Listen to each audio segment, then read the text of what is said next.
Bonjour à tous. On commence cette revue de presse en Colombie où le pays se met à rêver après la victoire de leur sélection hier soir face à la Pologne 3-0. Le journal El Espectador parle ainsi d'une nouvelle Colombie en Russie sur son site internet, une véritable métamorphose de l'équipe où les comportements des joueurs ont totalement changé. Pour le Colombiano, la sélection a retrouvé la joie et son football, l'illusion reste intacte. En effet, malgré une défaite d'entrée contre le Japon, la qualification est encore possible pour la Colombie qui affrontera le Sénégal pour son dernier match. Du côté de la Pologne, l'ambiance est tout autre. On voit des visages fermés sur la une de la Gazeta Wyborcza qui titre sobrement « Disqualifié ».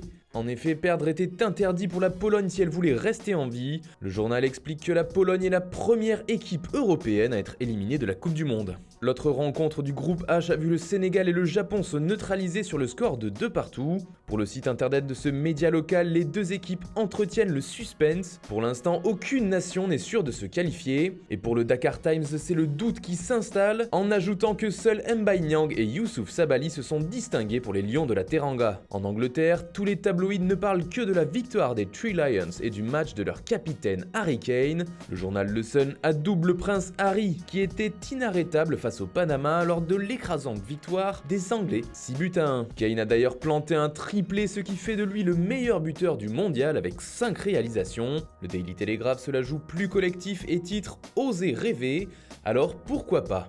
En Espagne, les journaux ont tous choisi de parler du match décisif de leur équipe aujourd'hui face au Maroc. Un pour tous, titre le quotidien Sport. La Roja devra gagner quoi qu'il arrive sans regarder le résultat du Portugal, explique le journal. Enfin, en France, on se prépare aussi pour le dernier match de la phase de poule. Le sélectionneur Didier Deschamps devrait faire tourner pour reposer ses cadres. Le journal L'Équipe parle de 6 remplacements par rapport au dernier 11 aligné. Mandanda devrait notamment prendre la place de Lloris dans les buts. Sidibé, Kipembe, Dembélé, Nzonzi et Lemar sont pressentis pour débuter la partie. Voilà, c'est tout pour ce matin. Bonne journée à tous, on se retrouve très vite pour une nouvelle vidéo sur Foot Mercato.